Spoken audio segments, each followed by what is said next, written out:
Welcome back, everyone. I'm Carrington-Russell, Australian award-winning author of kick-butt heroines and dark fantasy worlds, and I have a very special guest for you today. We are talking US Today and Wall Street Journal best-selling author, known for her contemporary romance, MC, and mafia romance as well. Known for books such as Ashton Scott and Storm, we are talking to the one and only Nina Levine. How are you today? I'm good. How are you? I'm fantastic. Even better now that you're here. I can't wait for this interview. Thank you so much for having me. Absolutely. I love having a fellow Aussie author on here, if those who can't tell with the accents. But Anina and I have had a couple of cocktails in the past as well. So not now, we're drinking coffee now, but I'm very excited to see where we go in this interview. So from the beginning, how did you get into writing and how did you find publishing your first book? So today is actually the anniversary, my ninth anniversary of publishing today. Are you serious? Yes. Congratulations. And I just was looking at my sales and I just yesterday crossed over 2 million books sold. So that's super exciting. What a banger to start on this interview. Well, maybe we should be drinking cocktails instead of coffee. I don't know. I've actually quit the booze, so it's coffee for me. Yes. All right, that sounds healthy. I love that. Well, 9 years in, wow. Why did you start writing? Right. I've actually been writing since I was about 12. I was actually thinking about this. I used to want to run a newspaper in school. So I tried to gather all my friends around to give me stories, but they wouldn't. So I had to write the whole thing, right? And I can remember I hand wrote it all out on paper, like a newspaper. And then I went to my dad's work and I photocopied it and made it into an actual newspaper and handed it out to all my family. No one was really into it. I'm not sure why, but that was in grade 7 that I did that. By grade 11, I was co-writing with one of my friends from school. So we used to catch the bus to school every day. And we had this notebook and we would take it home. We'd swap every day and take it home and write a chapter. And then we'd bring it to the bus the next day and we'd read it all with all the boys in the back of the bus. I had to write my first sex scene in that story. I can remember I got one of my mum's racy books out and read all the sex scenes that I could find in her book to figure out how it was done. And and would you say that because you do write sex scenes in your books, would you say that they have improved since then? Oh, 100%. I can remember the first sex scene I had to write for Storm. I think I was sweating. I think my face was red. I was like, I can't put this on paper. My mum will read this. So And now you don't think twice about it, do you? no, now I write insert sex and I move on and I go back later and I write it, And my thinking now is, oh my God, I have to write something that I've not written in all the 30-something books, because you're always trying to come up with something new. But yeah. So then what was the first book that published and what year was that? And how did you find that process? Yeah, so that was Storm in November 2013. That was my first book. Massive mistake. I published in Thanksgiving week. I didn't realize you shouldn't publish books Thanksgiving week. Lesson learned. But before that, I was a book blogger. And so for about a year or year and a half, maybe, I blogged and I started to help authors because I came across this MC author that I saw her sharing excerpts from her book. No graphics, no nothing, but they were great. And I said to her, I just pushed my way in there and I was like, can I make some graphics for you? Because I come from a creative background. And so I made her some graphics and then that turned into a blog tour because I said to her, can you have a blog tour I can join? And she's like, no, I don't have a blog tour. I said, look, I'll set one up for you, right?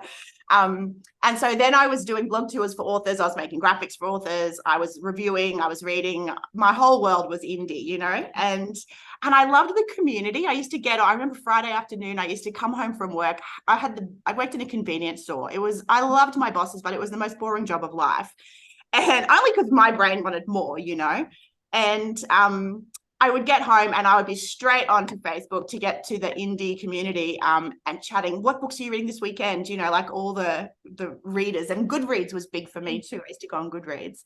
Anyway, I was writing all this time, all my life I've been writing. I've tried to do writing courses. I've never finished a writing course because I get so damn bored in them. And I thought to myself, this author that I just did a blog tour for and I made all her graphics and I promoted her, she hit the top 100 in Amazon, right? So maybe I could actually write a book and it might do something. And but I still didn't, I had no confidence back then. I didn't believe in myself. I told no one, literally, but besides my friends and my family, that I was publishing. But what happened was my daughter needed healthcare that I couldn't pay for because I was single mom, broke. And that was actually the rock bottom that forced me to finally be brave enough to put my words out into the world. And so Storm hit 107 on the Amazon charts in release, which was really cool. And there was a lot of word of mouth because back then there was no Facebook ads. There was just bloggers and readers and word of mouth. And there was this blog called Maurice's Book Blog. I don't know if you've heard of her. I remember, yes. Yeah. She picked up Storm because the word of mouth was getting around. So she did promote Storm, totally booked to a lovely. They promoted me and Natasha as a book junkie. I actually, because I couldn't afford anything. So I made my own cover. I did everything. And Natasha saw me do the cover reveal for Storm and messaged me instantly. And she said, I love this cover. Who was your designer? And I was like, well, that was me. And so she promoted it for me. So I had a lot of help, like people promoting. And then the second book, it hit the top 50 on Amazon and it also hit the USA Today list. So it was just from there. I mean, I had no plans. I just really wanted to publish a book. I wanted to be an author because I thought if you were an author, you just sat at home all day and stared out the window and wrote words and drank coffee and had a great life. Do you still have that impression? No, I stare out the window and die. I'm like, where's the words? Give me more coffee, right? No, it's definitely not what I thought it was going to be. Don't get me wrong, it's the best job in the world, but yeah. So I published Storm and you've done the Becca Symes strengths stuff, right? Yeah. So my number one is strategic. And in my top 10, 6 of them are strategic thinking strengths. So I didn't actually have a plan after Storm, but my brain set it all up while I wrote Storm. And so I had readers like, when's the next book coming? Who's the next book? And I was like, oh my God, okay, like better get onto this. And literally I just fumbled my way through that whole series.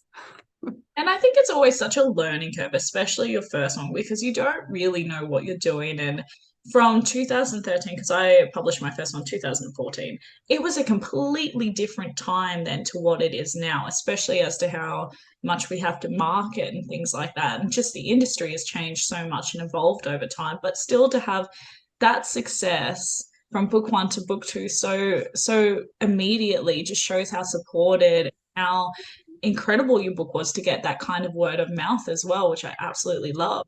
When did you go full-time author?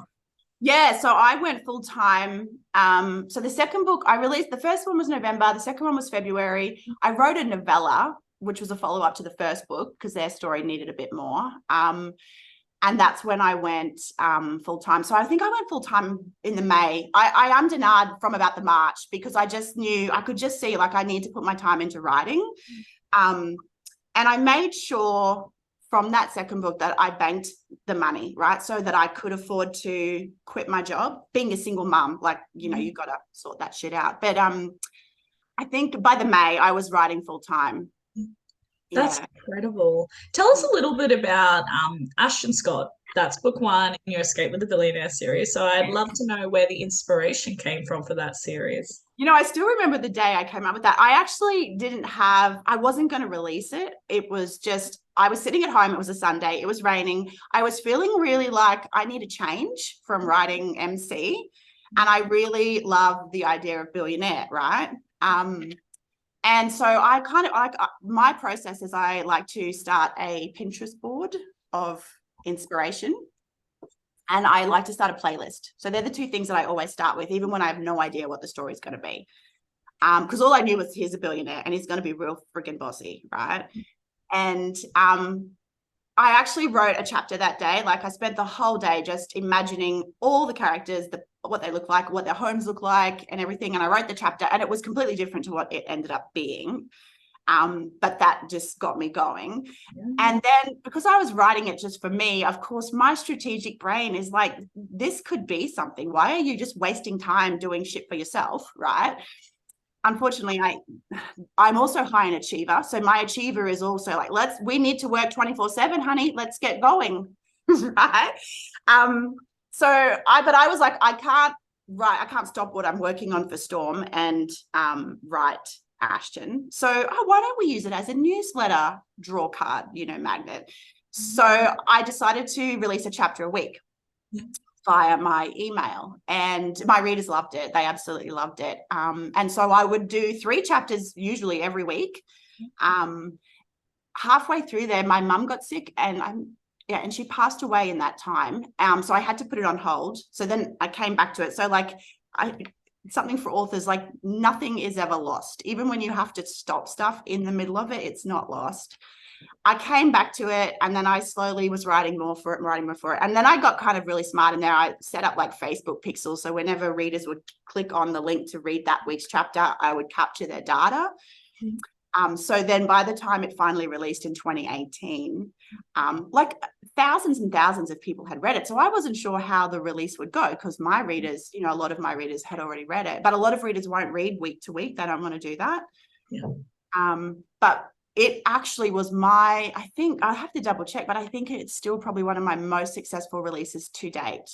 And then I left it. Like because I actually, that was the year I was dealing with grief, like still from when my mum passed. I had a hysterectomy that year, like at the last minute, had a hysterectomy. I wrote a duet in 2 months whilst getting ready for that surgery. I had a iron infusion that left me with massive side effects. So I was in welts. I remember writing, it was the second book in my the King duet that I was writing. I would write for an hour, and then I would stop and scratch for half an hour, and then I would put the cream on, and I would write for an hour, and just because I had this deadline and I had this surgery, and then I had Ashton to release. And after I did those 3 books and that surgery, I got a little bit of depression and I burnt out, and then I had to just walk away from that Ashton world that I was building momentum for, and I didn't come back to it until last year. So was that 3 years in between? Yeah. I want to talk a little bit about burnout, because it's something that is very real, especially when you are an overachiever such as yourself. I understand that very well, because I have burnout numerous times as well. And it is a common discussion that a lot of us authors have, because we want to finish a book. We want to be able to offer all these worlds to readers, but we do burn out. So what are some of the conversations that you had with yourself, and some of the things that you implemented to make sure that you didn't reach that point of burnout? Yeah. So since the end of 2018, it's been a real journey for me, a health journey. I remember rocking up to my physio at the end of 2018, about this time in that year, and I couldn't move. Like I was in so much pain, because I used to just write all day, every day like this. And I wasn't set up ergonomically, like it wasn't a great scenario. And she put me onto Pilates. And she had tried to be getting me to do Pilates for years, and I didn't understand Pilates. I was like, I don't understand how these tiny little movements can be doing anything for me, right? Because, I don't know. I feel like our world has been all about like hardcore boot camp style stuff. Anyway, I was desperate. I went to Pilates. I needed my back fixed. And luckily, the lady that she connected me with was like just amazing. And I'm still with Lisa today. And so then when mum got cancer, I went a bit crazy, and I was like, surely I must have cancer. I must go get checked, right?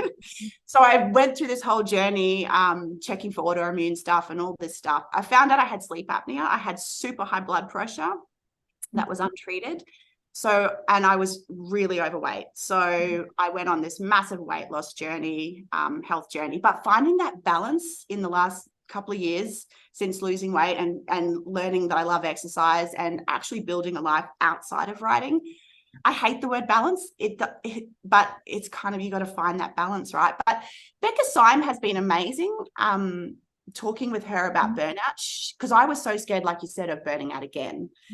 And so I didn't really let myself commit to too much with my business. Like I scaled it right back. But she has explained to me that burnout doesn't actually come from working too much. It comes from, now what does she say? It comes from when you work too much and the expectation of that work doesn't equal, like what you get from it doesn't equal your expectation of what you thought you would get from it. And that's when you burn out. Yeah. Do you want to briefly explain? We've mentioned Becca Syme a couple of times. Do you want to explain for those who aren't familiar with her work who she is? So Becca runs I think it's called the Better Faster Academy. She is a Gallup certified coach, which means she coaches riders based around strengths. And so I've done a lot of these, personality tests in the past. And the strengths one is the one that I've really connected with because I've always been a self-help person from when I was a teenager. Like, let's fix me. There's something wrong with me, right? The thing I love about Becca and her work is there's nothing wrong with you. Mm. What is right with you, we can just make even better. Right? That's what I love about her work. Yeah. And I think it's so important for a lot of authors, especially if you want this to be a long-term career, to understand what your strengths are, because when you do get to a certain position, because it's a lot that's involved in this, you do need to eventually be able to delegate. So why do the things that you absolutely can't stand when you can service that out elsewhere? Yeah. One thing that I really wanted to get some tips and advice for you about was writing cocky, arrogant, alpha hole characters. What is your advice for fellow writers? That's a really hard question actually to answer, right? I think so I can only base it on what I love to read, right? And the things that I love in a book is if you are an alpha, don't tell me you're an alpha in your thoughts. I don't want to know about that. Show me you're an alpha, right? Like strong, steady, reliable. And yeah, my guys also have that side of the bossy, sometimes alpha hole, all that. But I think it's a mood, like you've got to build that mood into your book with his actions, not his thoughts. Yeah. In my opinion. Yep. But I guess it's the rule as well, show, don't tell as well. Yeah.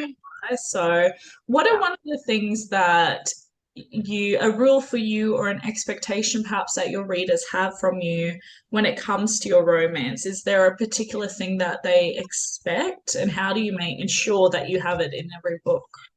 Right. So I actually think my brand, like I use my alphas to sell the books. Yeah. But when the reader gets into the book, it's all about the heroine, right? So I always write strong heroines. My first heroine was a bit not strong, but she was based on me and all the shit I was going through. So that's probably where that came from. But I think obviously the brand promise is you're always going to get a protective alpha hero, and you're always going to get this resilient, strong heroine. And they both work together to, I guess, just make their lives better. Yeah. I think that's the brand promise. Yeah, I love that. So within my Storm series, we have the identity of the Storm Girls. So all of the heroines are Storm Girls. But my readers identify as Storm Girls. So we actually now have a community called Storm Girl Strong. And so my brand is all about self-care. Yep. And so that group is all about women supporting each other to rise up, and care for themselves and love themselves. Yeah, that's an important message. I love that. Is that your Facebook group? Yeah, well, that's one of them. Yeah, Storm Girl Strong. I haven't really promoted it. It's all kind of organic. I mention it in my reader group every now and then. So yeah. Oh, I love that. What, are you a plotter or a pantser? I'm a bit of both. I started more as a pantser. I've had to learn to plot because otherwise I just waste time writing myself into corners. But Becca, in the Better Faster thing, I do monthly coaching with her. So she has really taught me, and this is what's so important, I believe, to learn what people's strengths are, because her concept of I think the first course I did with her was called Write Better Faster. And I thought, oh, wow, she's going to teach me how to write so fast. It's going to be amazing. That's actually not what it's really about. What it's actually about is learning your strengths and how they work in with your writing, so that you can, I think, write a little bit easier. Yeah. Probably not faster, but definitely easier. Yeah. I think it's a great suggestion too, because over time, the more books you write, you sort of learn to better understand and better accept your process, I want to say. Like, I feel like, especially the first couple of books, we're not sure, we're not trusting, or like maybe this is really bad writing, who knows? But to have a course like that as well, to be able to tell you straight from the get-go, this is what you should focus on because this is what your strength is. I think that's really important because I think a lot of us sort of flounder around for a couple of years, even trying to figure out what that looks like for us. 9 years here, 9 years of floundering. But with that said, very successful. So you along the way. Yeah. I mean, what I've learned is just to be open and just to know that even when I think I've finally figured something out, I haven't. It's going to change. It's always going to change. But the thing that she's taught me with my process, because I have really high intellection. So between the intellection and the strategic, it's a lot of thinking time. And so my achiever is like, the only time that counts as writing is actual writing. And Becca is like, no, that's not true. When you're high in thinking strengths, you need to allocate thinking time, right? Yeah. And she's actually told me, like, she has this thing like how to get unstuck when you're stuck. And so some of the things for me are cycling. It's very interesting what driving, reading, and I forget what the last one is, but she talks about the eye movement. So like when you're reading, the eye movement, and when you're driving and cycling, walking, I think walking's the other thing, the 4 things. It's the eye movement apparently does something in your brain to help you get unstuck.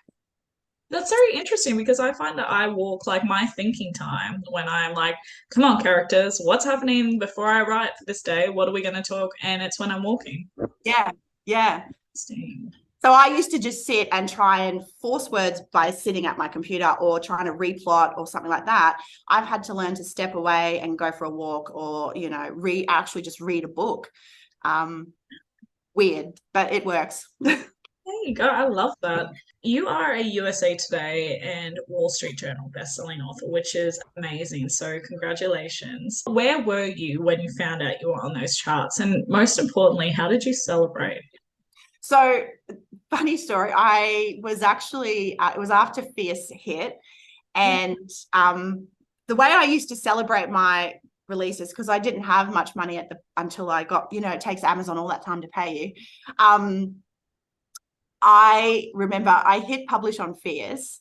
And then I shut it down and I said to my daughter, okay, that will probably be the end of my career. I don't think it's a very good book. So we'll just publish it. And now we're going out to dinner. We went to Grilled to celebrate because that's what I could afford. And so then after it did well, because what happened was I released on a Friday and it started to go okay in the charts, and then it just sort of crashed. I think it got down to like 300, and then it must have had word of mouth somewhere, because then like a week later, so you know how most people release a book and they hit the USA the week they release, I hit the week after I released, thanks to word of mouth. And I was actually out to dinner with my daughter. I actually didn't know really anything about lists back then. Like, I was clueless. I just wanted to write and I just wanted to publish my books, right? And I got this Facebook message from the author Emma Hart. Mm-hmm. We were Facebook friends, and I didn't really know her. And she sent me a message, and I said to my daughter, like, what do you think Emma Hart's messaging me about? Anyway, I opened it, and it was a link. And I said, oh, that's probably spam. I should probably click it. And Eliane, she's 15. She rolled her eyes at me. So she clicked it, and it took me to the USA Today bestseller list. And I was so confused. I was like, why is Emma Hart sending me this link to USA Today? And then Eliane's like, what is that list? So I explained it to her, and she said, oh, maybe you're on it. And I was like, yeah, no, I'm not on it. So I shut it. Like, I didn't even scroll it. Anyway, then I think I must have messaged Emma, and then she said, you're on the list. And I was like, oh my gosh, I'm on a list and I don't even know what it is. That's insane. It was a bit crazy. I really had no idea, Kaya. Yeah. No idea. And what about so then obviously by then when you hit Wall Street Journal, surely you knew.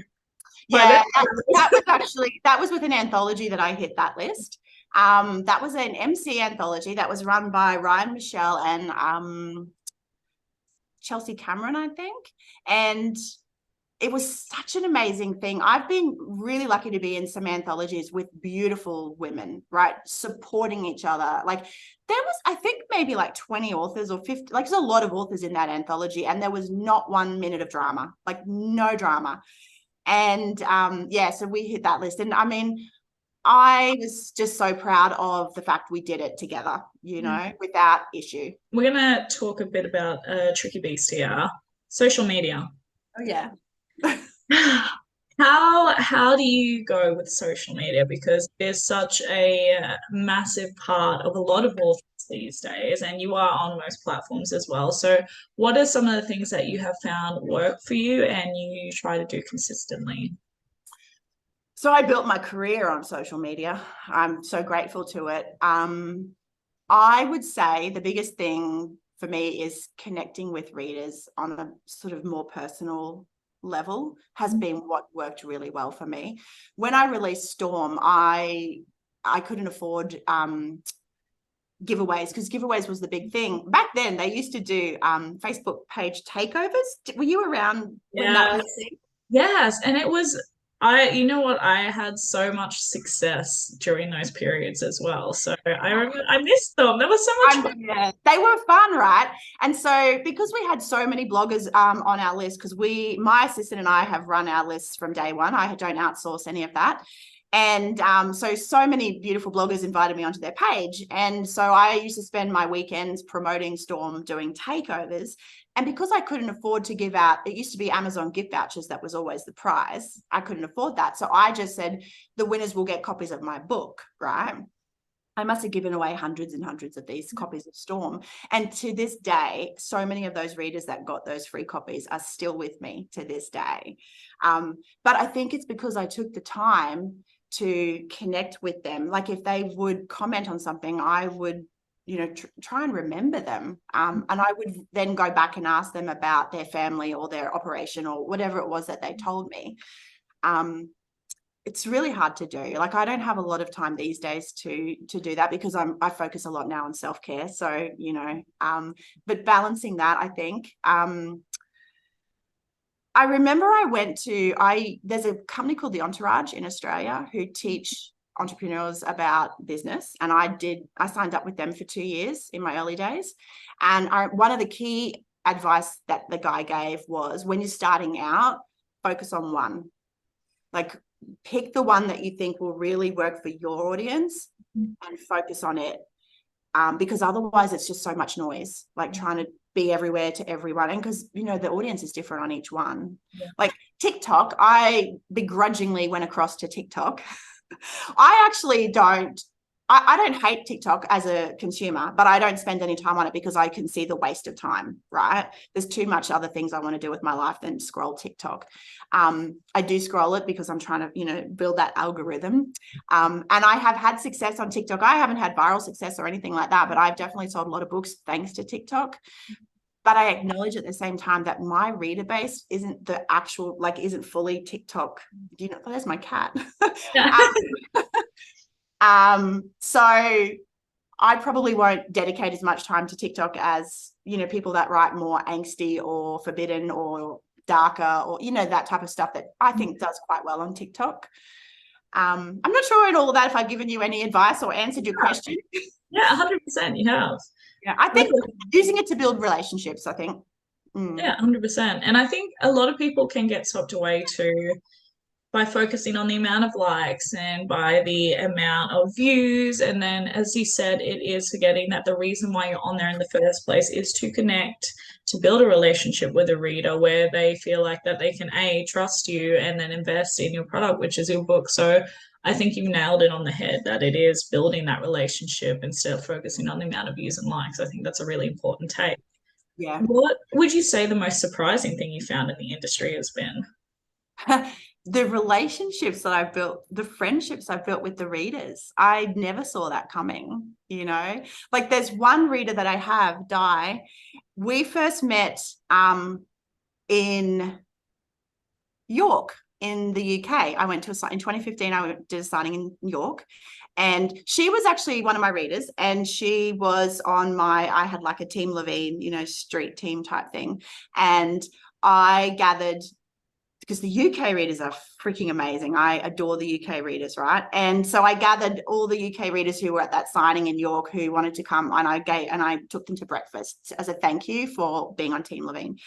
And afterwards, Di and her husband and daughter were there, and so I drove them back to their hotel. And we chatted, and my daughter was there as well. And so they all connected with my daughter based on their love of tennis, right? And so Di's husband, Mark, and Eliane have this back and forth. Like, it was really cool. And so that was in 2015, I think. And then in 2017, we went and did Love in Vegas, that signing. And Di and Mark were there again, and Eliane and Jodie and me were there. So we all like hung out there. So that was really cool. We caught up. And then in maybe it was later that year, I can't quite remember the days, we then met at Shameless at Orlando in Florida again. And I just love that over the years, we've never met each other where we live, but we always meet each other like at a signing around the world. And she sends me Christmas presents. I'm very bad at sending anything. I send her my love.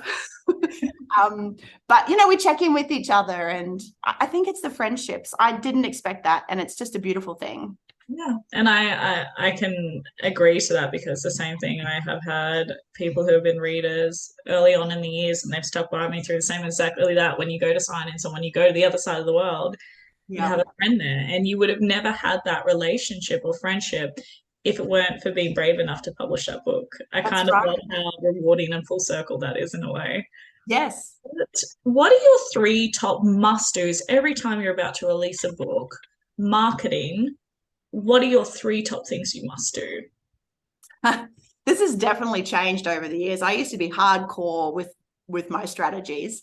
I would say, look, seriously, to release a book, for me, the best success comes when you set that book up in advance in your other books. So like baking my marketing into my writing over time, that's number 1. Like, get the reader ready before you even release it. And then it's all very organic for us. Everything we do is very strategically minded in advance. Obviously, a newsletter, that's like promoting it in the newsletter in advance. Email, we have a big email list, so that always works really well. And Facebook ads. I've really whittled down a lot of what we do, because I think the bloggers scene that used to be around is very different these days.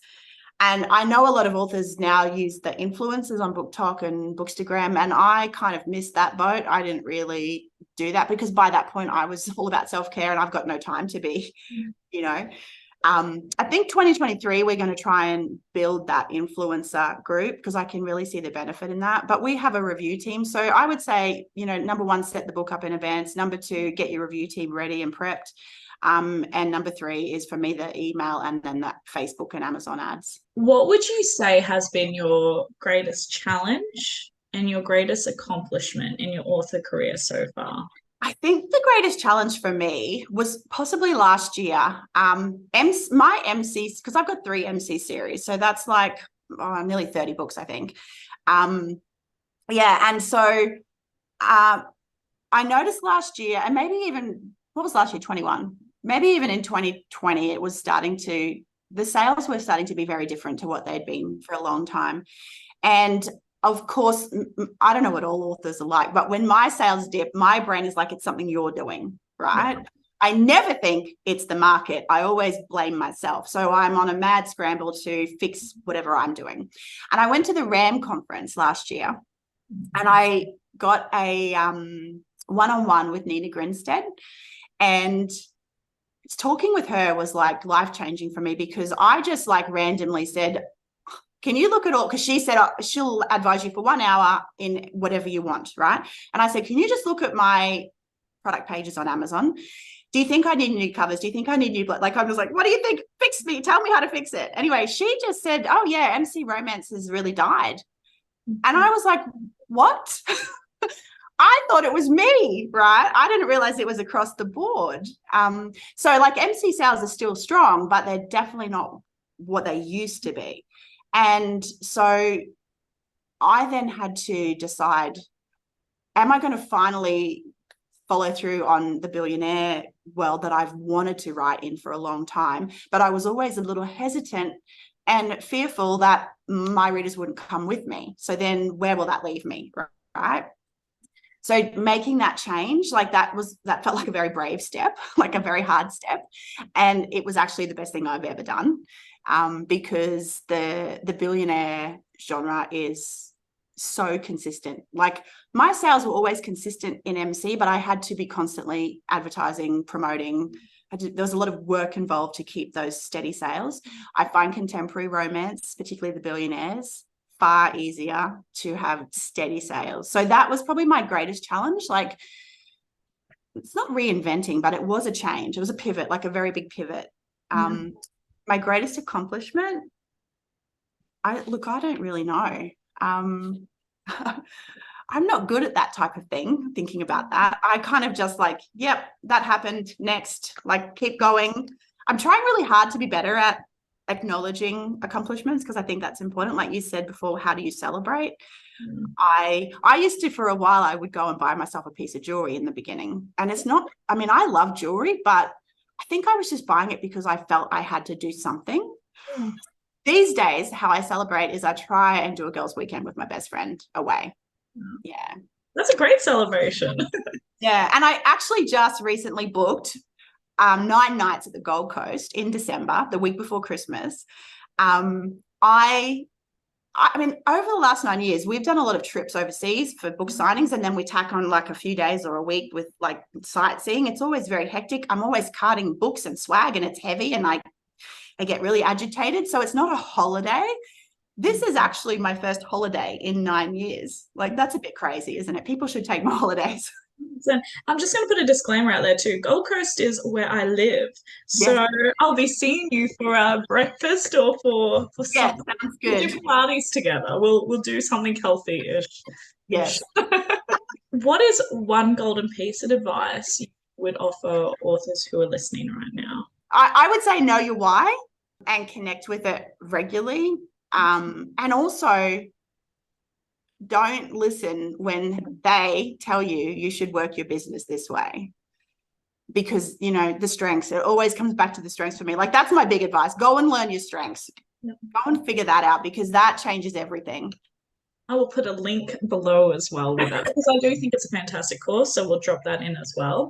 Yeah. Now, I have speed dating with an author. I've lit a candle, I've created ambience, but basically what it is 5 rapid questions. Are you ready? Yes. All right. What is the clumsiest moment you've ever had? So I was in the city, in the Maya Centre, coming down an escalator, and I had a long dress on.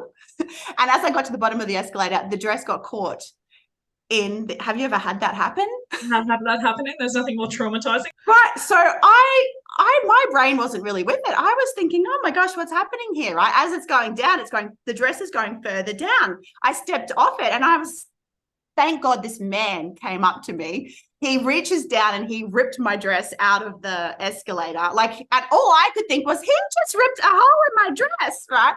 And later I was like, if he hadn't come, I think I'll be standing there naked. I think my dress would have eventually ripped itself off my body, right? So what a meet cute. I know, I'm actually going to put it in a book. It has to go in a book. I mean, the guy wasn't my type or anything, but like, I was so thankful for him. I would have done anything he wanted me to do right then. What are the 3 words that would best describe you? I would say resilient, very resilient, spiritual with a bit of woo tied in there, and a whole contradiction. Like, I'm just one big contradiction. I love that though. You sound like self-aware. No, I'm kidding. I'm very aware of all my faults. What is the song that best describes you? I love the song Rise Up by, I don't know how to say her name. I don't know if it's Andra Day or what, but have you heard that song? I think so. I'm not gonna say. I was gonna start singing. I was like, no, not on here. But I think I'm not singing. know it. Yeah, I was like, I even had the hands out. I was ready. I was like, wait, I remember we're recording. I'm not gonna sing to anyone. Yeah. I rise up. I love the word rise. I've tattooed it rising on my arm, like so that I can see it all the time because I feel like we're always rising, right? Who has been your favorite character to write and why? Oh, it has to be King. He is the president of one of my Sydney clubs. He's dark. He's very messed up.